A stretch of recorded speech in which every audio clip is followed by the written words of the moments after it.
Well, something looks different here, and it's not me. We are in the same spot as we usually are, but I have a late tonight, and that's why tonight is the first night episode inside of my room where I typically record these. In the past, all of the night episodes have been upstairs in my building, and I really just use the house lighting. I don't use any lighting other than what's already there. But the lighting in my room sucks, so the only way for me to record in here at night is to have an actual light. So I have a huge light dome right here, and it inspired today's topic. Today we're talking about when I think it is necessary to light a scene versus not light a scene. Now, as I've spoken on in the past, I think that it is not always necessary to have a light with you. It is not always necessary to bring it in your case, in your bag, whenever you're going to a shoot, because one, it takes up so much space, and two, you can work around it and save yourself time as well. Whenever it comes to showing up to a shoot, and I'll talk about a recent one that I had where I was doing interviews all day long, you're on a time crunch a lot of the time. So this example, I had 20 interviews to do in one day. So if I was running behind at all, it would cause a problem and everyone's schedule would be thrown off. So even as simple as having one interview that was going well go for more than the time we had allotted to do it, that would throw off a lot of the day because these people had places to be, they had things to do. And at the same time, if somebody showed up late, then I had to cram that one in before my next one so it didn't affect the rest of the day. A thing that I faced in the beginning of the day was if I wanted to use my light or not. So what I decided to do is in the beginning of the day, we ended up starting a little bit earlier than anticipated, and I didn't have time to set up my light.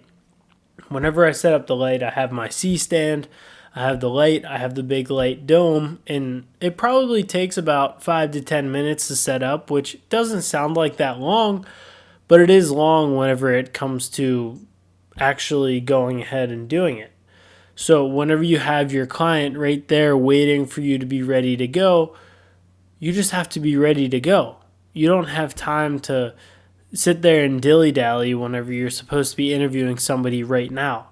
So the first scene that I picked was in a conference room. Conference rooms have very even lighting. All of the lighting is on the ceilings.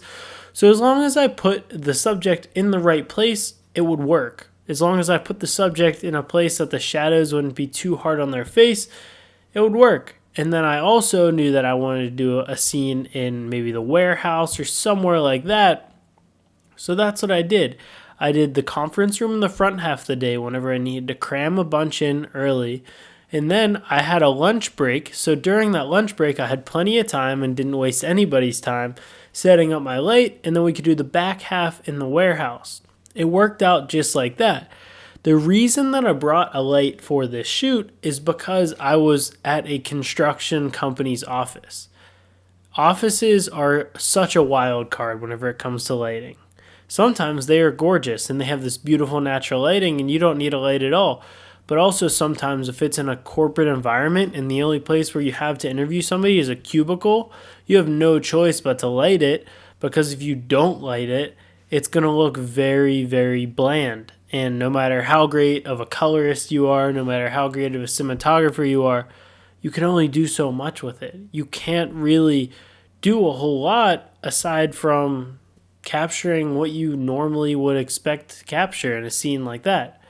So whenever you are going to an environment where you maybe haven't been there before, whenever you haven't really been able to step foot and plan out where you're going to have the interviews, maybe it's smart to just throw the light into your bag, throw the light into your car. In this case, I was driving to the shoot. So whenever I was driving, I was like, you know what, I can bring as much as I want because it's my car, I'm driving there. I'll throw these lights in just in case. If I don't use them, awesome. If I do use them, thank God I brought them because it'll save me and it'll make the final product look even better. That's what it's all about, being prepared for different things whenever you're not necessarily told to be prepared for them. You're not always going to be told to be ready and that the lighting's bad. A lot of the times, the client doesn't know what good lighting is versus bad lighting. They see a big light and they might think that it's good lighting, but if the person setting it up doesn't know what they're doing, then the lighting is going to suck. The lighting isn't going to be good. So in this scenario, I decided to bring a light because I didn't know what the scene was going to look like. I didn't know where I was going to be doing the interview inside of the building, but the one thing I did know is that the building that I was filming in is not necessarily designed for filming. That right there was a surefire giveaway that I should bring a light. So whenever I was going ahead and I was trying to find my spot to set up and do the interview, I also was thinking, how can I maybe make this scene into multiple different shots? How can I make this scene into multiple different angles and still shift my tripod and my light around so that it'll look a little bit different? So in the conference room, I had one person sitting straight on at the table, one person on an angle, one person with the signage in the back, one person with this plant in the back. So none of them looked identical in the same exact thing in the warehouse. In the warehouse, I had everything roughly in the same area, but I would shift them, maybe have them on the right thirds of the frame for some, have them on the left thirds of the frame for some, have them in the middle, and then just change up the perspective so that in the final video, since it will be a long video that we are shooting, you don't need to worry about everything looking the same. If we just had an interview set up and had everybody sit there in the same exact spot, it would get boring by the end of the video. But the goal is to keep the person's attention that is watching it, no matter who it is. And an easy way you can do that is by variety, changing it up. Changing up the scene so it's unpredictable and they don't necessarily know what's coming next. So why wouldn't I use a light in some scenarios? In this scenario, yes, I mentioned that I didn't have enough time. That is a common theme in the shoots, especially the ones that I'm on. It's a lot of run and gun, like, hey, can we do an interview quick? Can we do an interview here? Whenever there's a spontaneous interview, or maybe I'm just grabbing people out of a crowd and asking them a couple questions, I'm not going to use a light.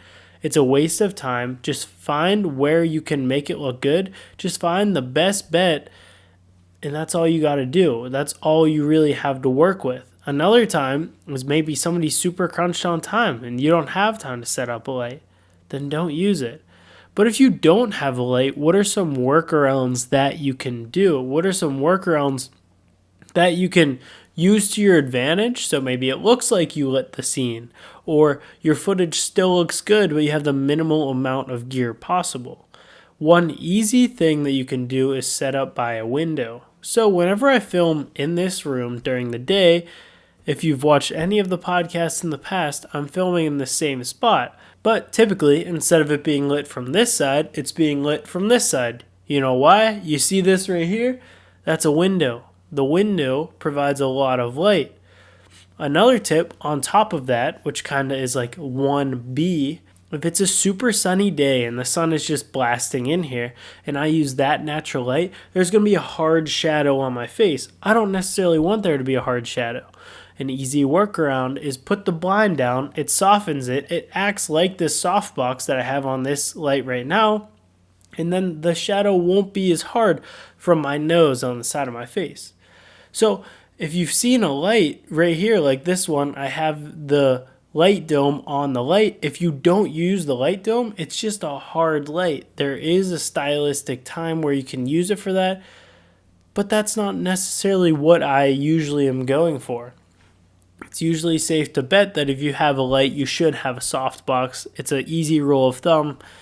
And whenever you put the curtains down, it acts as a softbox whenever you are using that natural light. And then another easy workaround whenever you don't have a light and you're just trying to make everything look as good as possible is to try and just put them in a scene where the light looks even to your eye. Yeah, sometimes the lighting will look different in camera versus your eye, but it's a pretty good rule of thumb to guess that if it looks good to your human eye, that it will also look good on camera. At the end of the day, all we're doing is recording what is in front of us. We can make it look cooler in some ways, but the camera is only recording what is there. So what is there is the same thing that you are seeing with your eye. As long as you crop out some different distracting elements to it, it will be good and you won't have to worry about it.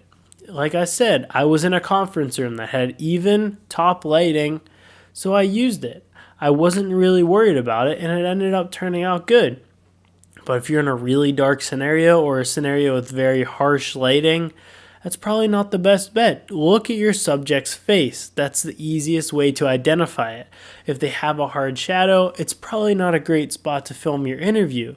If they have a soft light going on their face, or just you don't notice anything bad about the shadows, then do it there. There's nothing to be worried about there.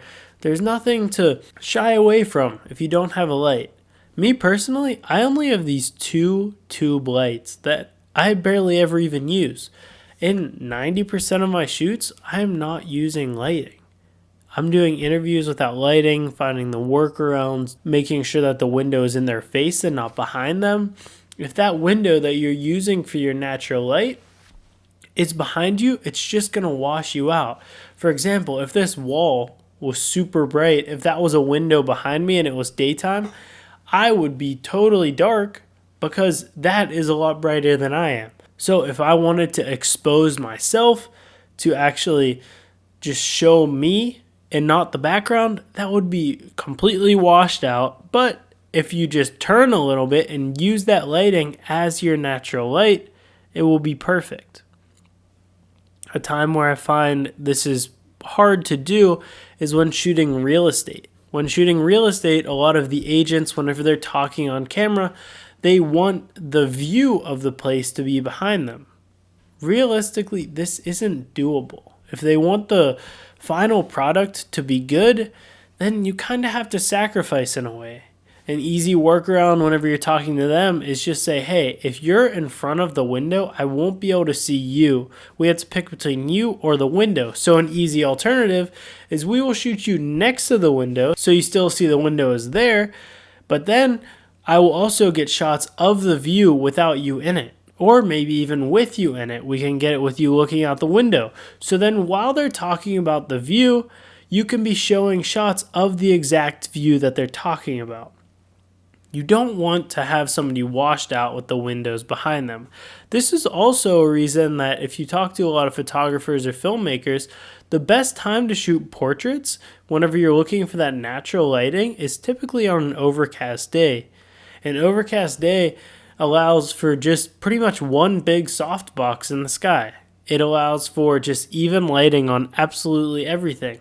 Now, you might not get the best sunset, you might not get the best sunrise, and you also might not get those vibrant colors that you do on a sunny day. But if you're shooting somebody, especially if you're shooting them in front of a view, it's much more doable because nothing is super washed out. There's not much of a contrast on those overcast days. Everything is kind of flat. It's like in a log profile. Right now, I'm shooting in a log profile like this. This is what the footage looks like before I color it, and this is what it looks like after. So whenever I shoot in that log format, it's a flat profile. That allows the highlights of my face to be exposed as well as the shadows in my shirt to be exposed, so I have detail in both of them. That's pretty much what it looks like to your eye during an overcast day. So at the end of the day, it comes back to a topic that I mentioned in a previous episode, an early episode. You don't need a light. You don't need a light to make your content look good. You don't need a light to interview somebody. You don't need a light to really do anything in the photo or video space. You can always make it work. Don't let not having a beautiful light hold you back from actually creating. Now, this might sound cliche, but it's the truth. I don't own a nice light. It's probably something I will get in the near future, but right now, it's not something that I need. It's not something that I find myself needing all the time. So it might be a waste of money. And for you, it might be a waste of money and just take up a lot of space. The nice ones are big, and since they're so big, that requires more travel time, heavier bags, and also just more time to set up. So if it's not worth it for you, then don't do it. Don't feel the pressure from your surroundings to buy a light just because everybody else is doing it. You don't need one. I can guarantee that. So Have a great day, guys. I appreciate you guys watching. I hope this helped a little bit and gave you some info and my take on lighting and gave you some little tips on what I've figured out throughout the years that saved me a hassle of carrying a light everywhere I go. But I will see you in the next episode. Peace out.